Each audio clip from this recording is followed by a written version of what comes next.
নারী সাফের শিরোপা হাতছাড়ার পরও দলের পারফরমেন্সে সন্তুষ্ট কোচ পিটার বাটলার। দলকে তৃতীয় শিরোপা জেতাতে না পারলেও চাকরি হারানো নিয়ে কোনো ভয় নেই তার। সংবাদ সম্মেলনে স্পষ্ট জানিয়েছেন, সব ধরনের টেকনিক্যাল ভুলের দায়ভার নিজের কাঁধে নিলেও দলের ভেতরে থাকা অন্য কিছুর দায়িত্ব তিনি নেবেন না।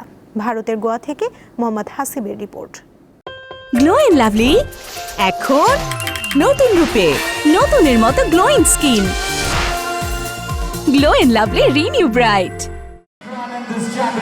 স্টেডিয়ামের এক প্রান্তে শিরোপা জয়ের উৎসবে বিভোর ভারত নারী ফুটবল দল, অন্য প্রান্তে দাঁড়িয়ে তখন আফসোস করছেন আনিকা রানিয়া সিদ্দিকী। ডাগ আউটের ভেতরে থাকা দলের অন্য সদস্যরাও আক্ষেপে পুড়ছেন শিরোপা হারিয়ে।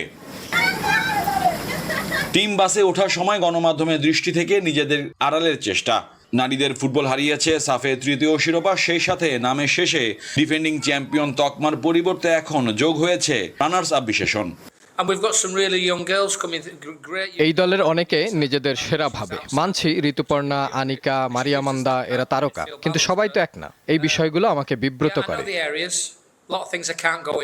পুরো টুর্নামেন্টে গোল পোস্টের নিচে ছিলেন মিলি আক্তার। 9 গোল হজম করেছেন তিনি, কিন্তু তার চেয়েও অভিজ্ঞ গোলরক্ষক রূপনা চাকমা থাকার পরও ফাইনালে মঞ্চে তাকে না খেলানোর ব্যাখ্যা দিলেন কোচ। কিছুদিন আগে থাইল্যান্ডের টুর্নামেন্টে রূপনা চাকমাকে সুযোগ দেওয়া হয়, সে কাজে লাগাতে পারেনি। মিলির বয়স কম, কিন্তু তার মধ্যে ভালো করার প্রবণতা আছে।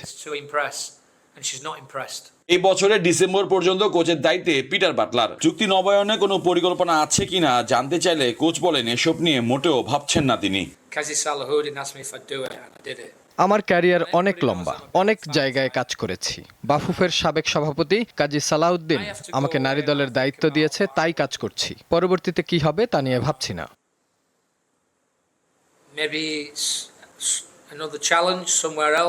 দেখতে দেখতে শেষ হলো নারী ফুটবলের আন্তর্জাতিক টুর্নামেন্ট। এবার লম্বা বিরতি, নতুন মিশনের আগে আপাতত বিশ্রামে থাকবে বাংলাদেশ নারী ফুটবল দল। পিছিয়ে পড়া, ফিরে আসা, আবারও পিছিয়ে পড়া, এই তো নারী সাফ ফুটবলের ফাইনালের গল্প।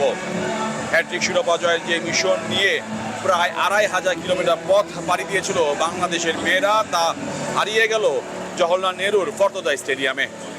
মোহাম্মদ হাসিব, দীপ্ত স্পোর্টস, গোয়া, ভারত।